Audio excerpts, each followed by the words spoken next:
This is All Ears with JP Finlay.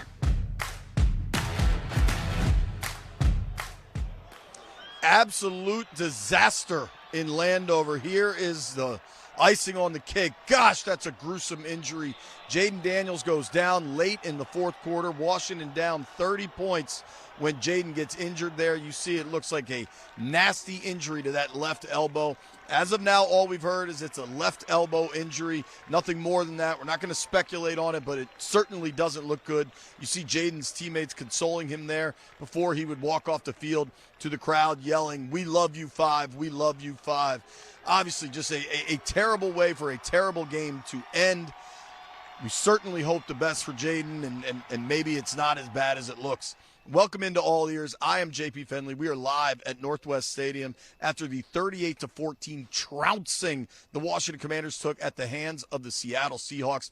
This thing was a disaster early, it was a disaster in the middle, and it was certainly a disaster at the end. Washington has now lost 4 in a row, and they've got the Detroit Lions coming to town next week. Let's show you how this whole thing broke down, because it really wasn't pretty, and it really wasn't pretty early.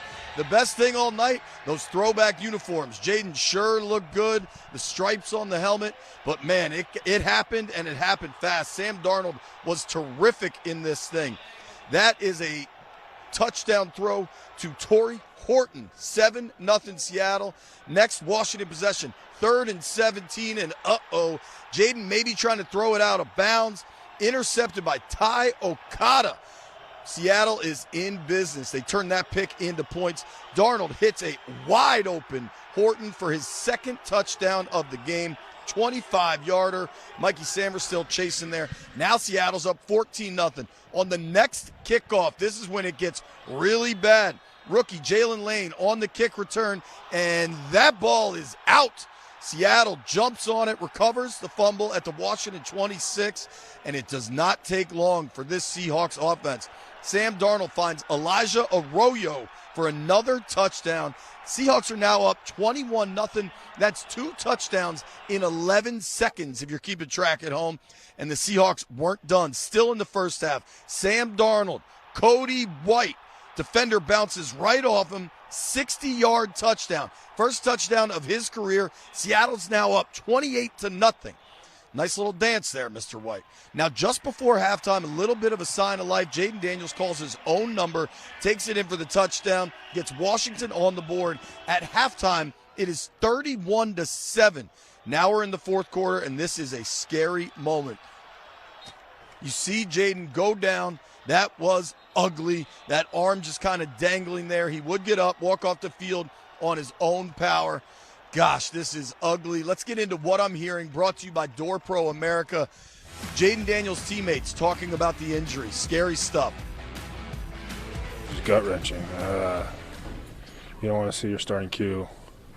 I didn't see what happened exactly. I just heard the ahs, and I kind of just put my head down and prayed for him.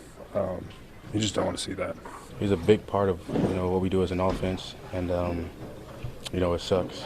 And to see that happen and to be in when it happens, you feel like there's things you could have done to, help avoid that. But, I'm praying for him, praying for a speedy recovery, and, we'll get this thing rolling. I just pray and hope that he's fine. He's good. My prayers are with him. The whole team is, and, he's one of our leaders. To see one of our leaders go down, all we can do about that is just, pray and hope that he's straight. Yeah, it's really tough to see him go down. You just want him to stay positive. You don't know what the results is. You can speak a lot of positivity into existence, and that's just kind of what I try to do and what we try to do. He's a very positive person, so, we're just praying for the best. Certainly all praying for the best for Jayden Daniels. Let's get into what they're saying, and to help me break down this game, Former Washington tight end, Mr. Logan Paulsen, joining us. Of course, you can hear Logan on the Take Command podcast, the Command Center podcast, does a ton of work with the team. Really good film breakdowns on Instagram. I can't imagine you're going to have a lot of really good film breakdowns after that. Let's start with the Jayden injury. Yeah. Obviously, terrible. You hate it for the young man.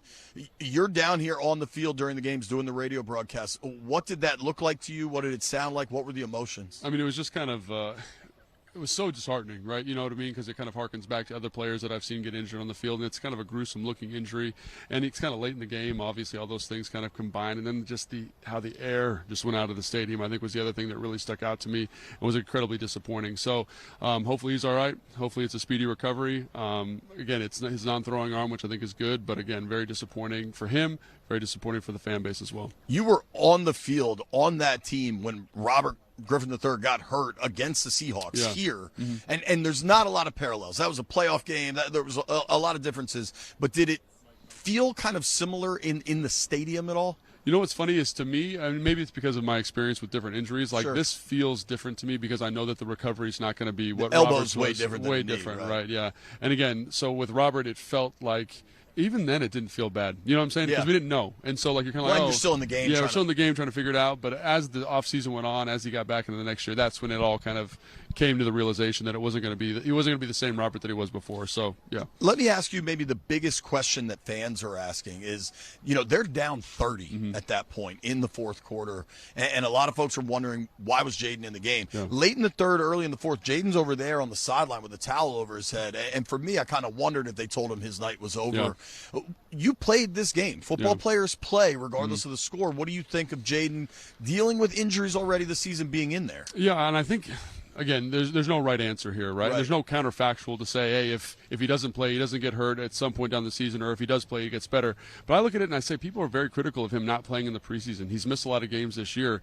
He needs to get reps. I think you can see sometimes when he's out there, his process is accelerated. The one way I know to slow that down is to get reps against good teams, against good defenses. So, again, like, I know a lot of fans are going to be very upset about this, and rightfully so. I'm not trying to say you shouldn't feel the way you're feeling, but I do think that there is merit to keeping him in there for his development and for the team's development. Ultimately, they're trying to win games, maybe not this one, but down the road, and I need the best version of Jayden Daniels, and I think him playing in this game would give us that.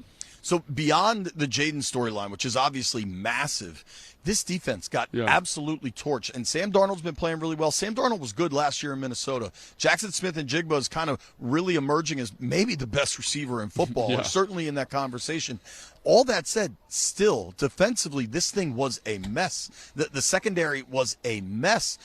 Where did they go from here? How did it get here? Yeah, I think first and foremost, you got to look at the injuries. And I'm not trying to make an excuse for the team, but I think it's important to kind especially the lack of pass rush. Correct. And I think when you look at the thing that was maybe the most significant issue for them tonight, it was the lack of pass rush, right? Because you watching the Bills game versus Kansas City, the Bills pass rush covers up a lot in the back end. There's guys running open in that secondary, but you don't know it because the pass rush is getting home. And tonight you could feel every single inch, every single molecule of space in the secondary because there's no rush on the quarterback, right? He can find those guys. He can work through his progression. And I think, again, that just speaks to, again, where they're at from an injury standpoint. I think if you're Joe Woodgene, you got to kind of go back to the drawing board and say, this is what I thought we were at the beginning of the year. We're a completely different roster now defensively. How do we change that now to kind of suit the personnel we have at this current moment? And then on the flip side, offensively, even before Jayden went down, for most of this game, offensively, this was a slog. Yeah. There was nothing coming easy. They couldn't run the ball. They haven't been able to run the ball for the better part of a month now.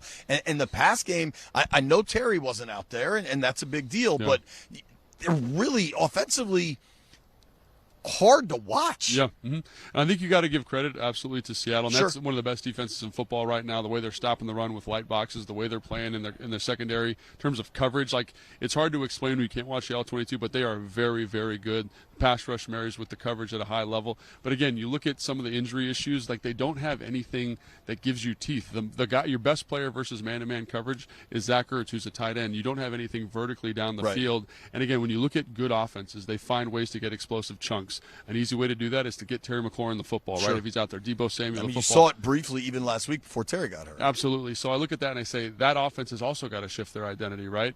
How do we run the football? How do we, again, you're going to see different stacked boxes. You're You're going to see more movement on first down. People aren't going to respect you in the back end. It's crazy watching Jayden Daniels compared to Sam Darnold, for example. Like the offensive line. It was easy for Sam. Yeah, I think the offensive line was doing some good things, but guys they're not open down the field, so he's got to buy time. He's got to run. He's pressured on over 50% of his dropbacks, and you could feel that in this game. So when you say it doesn't come easy, that's probably doing them a favor. It was hard. This was a hard offensive night for them, and again, I feel for Cliff because it's a totally different personnel landscape, but you got to find some type of easy button for this group where they can exploit it and just kind of find some explosive chunks. But again, that being said, you need support from the defense. You need support from special teams, which they didn't get tonight. Sure. And you wore this uniform. You played for this organization. Just how good did it feel for you to see the Super Bowl, the uniforms you wore here at home games? Yeah, I mean, it is nostalgic, right? It takes you back to a time where, like, that was the team that I grew up watching. Like, I grew up in LA, but I kind of enjoyed watching this team from afar, and so it harkened back to something that I had very fond memories of, and as a player, something that I had a very close affinity to. So it was really special. It was really special to see that, and hopefully wish that came continues. on a better night. On a better night, exactly. Tell everybody your Instagram real quick. Logan_Paulsen 82. There you go. Thank you for the time, man. Thanks, I appreciate you. When we come back, you'll hear from Commanders head coach Dan Quinn. Not a happy fella. Don't go anywhere. Please, seriously, stay up. This is All Ears with JP Finlay. What up? We're back at Northwest Stadium, Landover, Maryland. Obviously, a ugly, ugly result for the Washington Commanders, 38-14. They've now lost 4 in a row. They fall to 3-6 on the season. You heard me, 3-6. Through 9 games, they have more losses this year than they did the entire regular season last year. Commanders head coach Dan Quinn, he's got a lot to juggle. Now you've got the Jayden Daniels injury on top of a 4-game losing streak. Let's hear from the Commanders head coach and just how rough this is going. Obviously, I'm just gutted by it. I'm just bummed. We didn't have any read plays on it, and the one that he was on injured is, usually a runner or a throw to the flat. It's not a scramble, so it wasn't a designed read or play, into that spot. If we run it, 50 times, it's either a handoff or a throw. I'd say 50 times. Like the hindsight, you don't want to think that way, where an injury could take place. Obviously, we're more conservative in that spot to, run and hand off and not have reads to go, but. Just the end result, Mickey, I'm bummed. But what I can say is I can speak for every coach and player, and just unacceptable performance by us tonight. And told the team, we're the one who dug the hole, we're the ones that dig it out. The solutions are from within. I mean, you understand where Dan Quinn's coming from emotionally there. This is obviously painful for that entire locker room. You heard the players talk about what it means. There was a moment there they showed on the broadcast of Zach Ertz, looked like near tears, watching Jayden Daniels down on the field. This stadium showed a lot of emotion, I think, as Jayden was walking towards the locker room.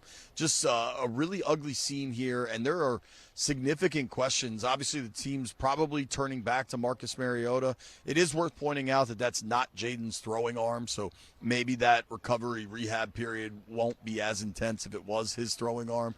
We don't know. We're not going to speculate on the injury, but gosh, after a 2024 season where everything seemed to go Washington's way, the following year, 2025, it seems like the opposite. Nothing is going Washington's way. I'm not sure how these questions are going to go, but we are going to do a mailbag. I don't expect it to be a happy place. To help me will be Chief Tailgate Correspondent Lauren Ricketts. Nobody go anywhere. It's All Ears, live, Northwest Stadium. This is All Ears with JP Finlay. We're still here. That's right. Washington might have left, but I am still here. The Commanders lost 38-14 to the Seahawks. They've lost 4 in a row.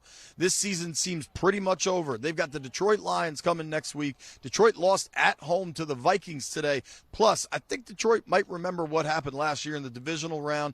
And, oh, by the way, it'll probably be Marcus Mariota starting at quarterback next Sunday. Woo, what a year. Sam Cosmi, one of the most honest guys in that locker room. He certainly told the truth about what happened Sunday night. We got our kicked. That's just that simple in all 3 phases, early on. So we dug ourselves a hole, and it was just really hard to get out of there. So, they did a heck of a job. And, we didn't start fast and on all 3 phases and just didn't do good. I don't have a lot of answers right now after that game, a performance like that. I can't sit here and identify what the solution is, obviously. If I knew the solution, I would be able to give it right away. But to me, it just comes down to work. Got to put your ego down.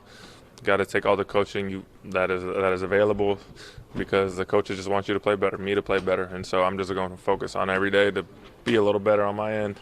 How could I be the best version of myself for this team, for the quarterbacks, for the offense, be the best leader I can be, and then let the chips fall where they may. Clearly an unhappy locker room, understandably. This Commanders team had really high hopes coming into the year, and now they're in scramble mode trying to figure out what happens next. It is time for the mailbag. We will answer your questions. To try to get through this, we have human ball of positive energy, Miss Lauren Ricketts, who was here. You were in the parking lots. You were checking out the tailgates. There was so much good vibes before this game started. The Super Bowl era uniforms, the stripes on the helmets, Art Monk's jersey retirement. You ready for the mailbag? Let's do it. All right, let's do it. Let's see if we can get some Ricketts positivity here. I don't think the fan base is in a good spot. Chris Holler says, who's realistically on the block after this game? I mean, listen, it's important to point out, so the NFL trade deadline is Tuesday at 4 o'clock. NFL trades are not that simple, but I would argue just about everybody not named Jayden Daniels should be on the block. I agree with that. You think the coaching staff as well? I mean, the only reasonable change to me would be a move at D coordinator. I don't think Dan Quinn's going to do that to Joe Witt, but I understand that a lot of fans want it to happen, right? Yeah. As for the trade deadline, I think if anything they sell, I just don't know what pieces they have to sell. Deron Payne, Deebo Samuel. It's going to be interesting to watch over the next 48 hours. Let's take another mailbag question. And I know that people just want to, blame somebody, so we'll see how that all kind of plays out. Next question, definitely need to sell on Tuesday, but who, if anyone, is anybody going to buy? It's a fair question. I mean, it depends how far down they would want to go. One guy I find interesting is Brandon Coleman. That he played okay as a rookie, played a lot. He was inactive most of the season and has only been active the last couple of games because there were concerns about Laramie Tunsil being able to get through a game. I mean, we saw that last week in Kansas City. Tunsil had to come out at various points. But, there's probably other people in the league that really liked Coleman's prospects, and maybe there'd be some interest there for other banged-up teams. Noah Igbenogany is a name we've heard before, but I don't know what that fetches you on the market. On the backside, it's I don't know. They're 3-6? Do they have that many pieces people are dying to acquire? I don't think so. You want this one? Yeah, why do you think almost no player on this roster has ascended from last season? Maybe Chris Paul is one of the players who's gotten better? I would also argue Luke McCaffrey has gotten better, and people get so caught up in the offensive production, what he's become as an offensive playmaker on the kick return game. But, oh, by the way, Luke got hurt. First play. Yeah, on the first play of the game, and he was out for the game. You gotta wonder the way Luke came off the field. You gotta wonder what his collarbone situation is. That was kind of what I thought as he was leaving, just as somebody who's seen that injury before. Just a disaster. I know. Say something nice. We've got Detroit Lions next week, so we'll see. I heard a great line from a fan in the stands. They put the stripes on the helmet, and they said they didn't earn those stripes tonight. We'll be right back. It's All Ears with Lauren Ricketts. This is All Ears with JP Finlay. Gosh, what a rough night for the Washington Commanders. You see what looks like a big, call that an air cast maybe, on Jayden's left elbow. If anybody's seen the injury by now, you know how gruesome it looked in live time. Bent the wrong way, dislocated, broken, whatever may have occurred. We're all wishing a very speedy recovery to Jayden.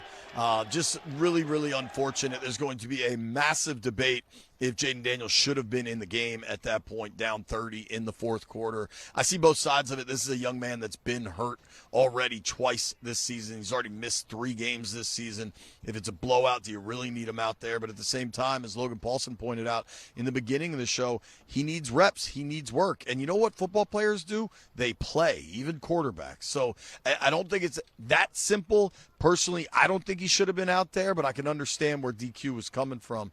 There was something to celebrate tonight. Art Monk, one of the organization's best players ever, had his jersey retired. Very cool moment. Fans old and young came out to Northwest Stadium for Sunday Night Football as the Washington Commanders took on the Seattle Seahawks.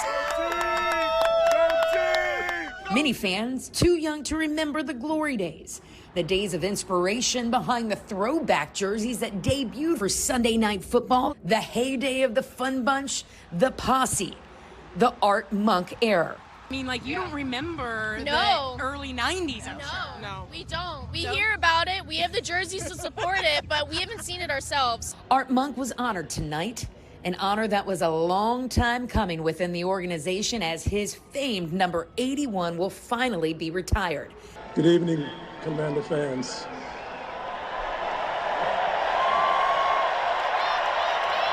And for good reason.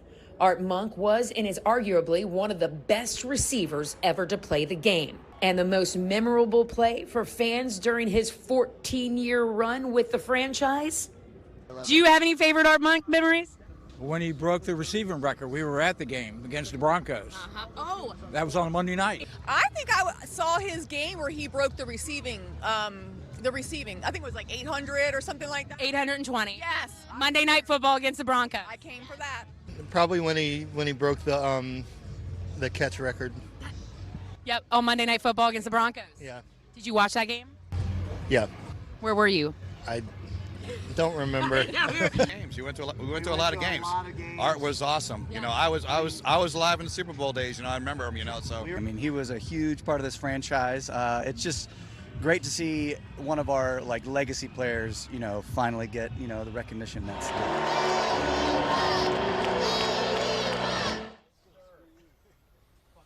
Very cool moment in an otherwise miserable night. I remember driving what seemed like 10 hours to Canton, Ohio to watch Art Monk get enshrined into the Hall of Fame. Congratulations to Art and his family. A moment well deserved. Listen, if you watch this, thank you very much. That was a terrible game, a terrible result, and a terrible injury.